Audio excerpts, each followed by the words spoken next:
Dawson Rider Mickey. Hey YouTube, Dawson Rider here with my promised top 5 best Power Rangers premieres. I believe I mentioned that I wanted to do this like around the finale time, that I was going to do a top 5 best premieres to coincide with Super Steel's premiere. I feel like I'd want to wait for the next adaptions because it's more of a true premiere since this is like mid-series, but whatever, let's just do it. So, as always, I'm going to start with some honorable mentions. I have 3 of them, so this almost makes it like a top 8 list, but they're just ones I wanted to give some brief attention to. Some people might not agree with. One of them I wanted to give some quick attention to is an oddball choice for a lot of people, but Mega Mission of Megaforce. I just really enjoyed this episode for some reason. That era is so sketchy, but I liked the pilot. I thought it was a good homage to Day of the Dumpster, and we're just coming off all this anniversary celebrating with cameos and nonsense, and everyone was clamoring for the same thing for Megaforce, and this was like my ideal kind of anniversary celebration, doing this sort of echo of Day of the Dumpster with these little references and nods, but nothing like, oh, cameo standing next to each other, super obvious stuff. I mean, there was some super obvious stuff, but it was just a really nice homage to it, and I think it was a better version of Day of the Dumpster. I thought it was, a lot of the one-offs are rushed, but I think the pacing of this one was actually better, and I actually watched it quite a few times when it first came out, and it's one of the Megaforce episodes that I actually like. Like, I wouldn't say it's like an all-time favorite, but I just kind of have a soft spot for it, so I felt like mentioning it. I have a little cheat sheet over here for some of the names I forgot. The next one is Kick Into Overdrive. Is it Kick Into? Yeah, Kick Into Overdrive from Overdrive. I just really like this pilot.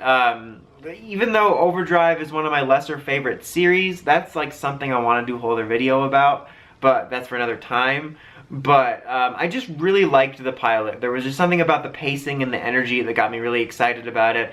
I liked the setup of the story and how they recruited everyone, and how Max sort of had to take over when his dad got kidnapped. There was just something about the energy and pacing that got me excited to watch the season, even if it didn't fully pay off. It was one of the pilots I enjoy rewatching the most. The next one is Road to Corinth from RPM. That's right, I was making sure I have it exactly right so I don't get attacked later. This one I liked for how different it was. Other than just loving RPM, I like, and that's kind of the reason for a lot of the ones that are on the top 5 in general, is being different. But RPM, we primarily followed Ziggy and Dylan, who of course were going to become Rangers, but we primarily follow them, and the Rangers don't even come into the picture until the very end. And then, you know, Ziggy and Dylan become Rangers right after that. Ziggy more down the line a bit. But it was an interesting perspective, not just to follow 2 characters that weren't going to become Rangers immediately, but just the structure of it, like literally their road to Corinth. It was just really neat and unique. Okay, now on to the actual top 5. So, number 5, Lost Galaxies, which is Quasar Quest. Even though I'm not the hugest fan of Lost Galaxy overall, I've always really liked the premiere. It's really enjoyable. It had this really great, like, epic feel of adventure. I liked the structure of it, where you're following Leo from Earth.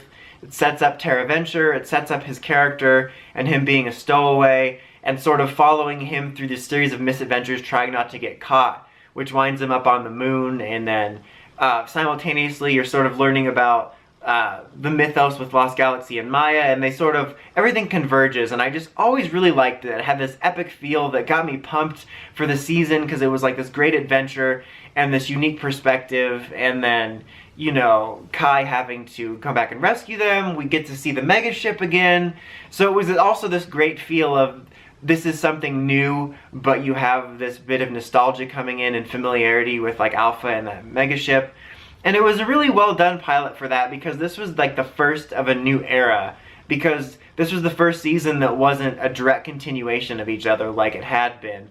Lost Galaxy is sort of this bridge between the way PR was connected between MMPR through In Space and self-contained seasons. It was kind of a hybrid in a way. And so it was really cool, and then you have this rescue mission and then becoming Rangers, and the unexpected twist of Mike being the one to pull it and then fall into the crevice so Leo has to take over. There was just a lot of really cool things about the way the story flowed, and I remember when I was younger, like early days of spoilers, which I really didn't care about even back then, but like Fox Kids magazine had a cast shot of the 5 Lost Galaxy Rangers without their helmets, and so I knew Leo was going to be red. So when Mike pulled the sword, I'm like, how is this going to happen? And so I always remember that. But yeah, I just really liked Lost Galaxies premiere a lot, even though it's not one of my favorite seasons. In fact, I think it was on my least favorite seasons overall. Okay, number 4 is SPD. I forgot to do this, guys. SPD's Beginnings. I really enjoy Beginnings. It really set the tone up well for SPD. And again, I like so much about how it was unique. And reflecting on this, a lot of the PR premieres are kind of unique in structure compared to how we do it in more modern times, and especially how Sentai does it, because they always have to knock it out in one episode. But SPD's was really neat. The way we're introduced to this B Squad, we sort of get to learn a little bit about their world, and the concept of their other team members being these two sort of criminals doing this Robin Hood thing, and seeing them fight each other and learn they have powers. And that was just a really neat setup. I like the way that was done. There's definitely some iffy stuff about, oh, these two criminals are all of a sudden on B Squad rank once they join. But I liked the setup of that as opposed to more traditional stuff, and the way that they conflicted a little bit and they all weren't like, oh, golly gee, guys, we're best friends now for justice, which is like how they do it now. And it was interesting. And also interesting, which is just something to be said about the whole season, but the setup that our protagonists aren't the A-Team. Literally, there's A-Squad Rangers, and they leave almost immediately, but and we know what happens there, but it was an interesting setup. Even in the end, they're cleaning up the residue or the mess from the Megazord battle that A-Squad was in, and there was just a lot about the structure of the episode that I liked, and I think it perfectly set up the tone of the way the story is, the way the structure is, and the way the characters are. I really liked it. I liked it a ton. Okay, number 3, Force, is it Force from the Future? Yeah, Force from the Future. I almost wanted to say Force for the Future. Force from the Future, SPD Omega Ranger. No, that's Force from, anyway, I got to start. Time Force. Time Force is number 3. I also really like Time Forces for its unique narrative structure. A lot of these, like, SPDs, and I think Time Forces more specifically, are almost like a mini movie in the way it's structured. I like how different it is, where we're following the future, we're just getting to see a bit of that, how that works. It's this whole other world, and you're introduced to the Red Ranger in Alex. I almost wanted to call him Leo for some reason. Alex, and then he's killed by Ransik, and it sets these 4 off on a quest, and they've gone rogue. There's just all kinds of cool scenes in that, like the scene of him stopping Ransik in the beginning, just as a solo Red Ranger, and their like police convoy being interrupted by Nadira, and them just escaping on this rogue mission. And then I loved the concept of them having to find present day help in West, and it sort of sets up this, oh man, he looks just like Alex, and they need his help, and I loved Alex's personality and the way he sort of had fun with it. And it created this really cool, like, mini movie. And it didn't put a bow on it at the end, because she's like, okay, we used you to unlock the Morphers, but you're too much of a rookie, so bye, and they take the Morpher. And so I like that it was this really cool mini movie story that had these really memorable moments, but it didn't tie a bow on it, like, especially more nowadays where we do one-offs that will often, and especially in Sentai, again, they'll tie everything off so quickly and get to the conclusion so quickly so that we can set up the status quo so we can head into episode 2 or 3 right away. And I like the way this is done. Okay, number 2 is Dino Thunder, Day of the Dino. I always just really enjoy rewatching this episode. I like the way it was structured.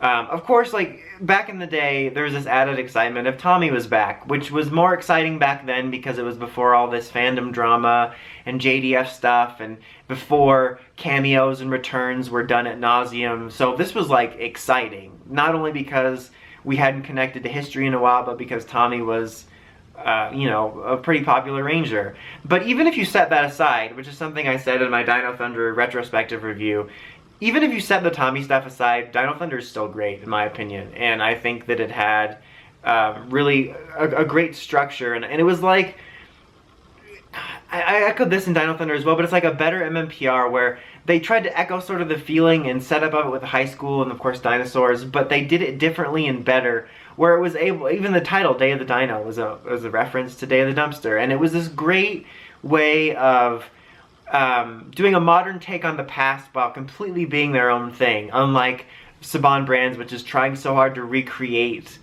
its old success. And I just love the structure of it. And the characters are a bit stereotypical cliche, but I also liked how they were more real than the old MMPR team. I miss having flawed characters that had attitude, like Connor, where he was kind of a jerk, but I miss that instead of just these goody two-shoes like, oh god, you G-pop, I hope I didn't make you mad.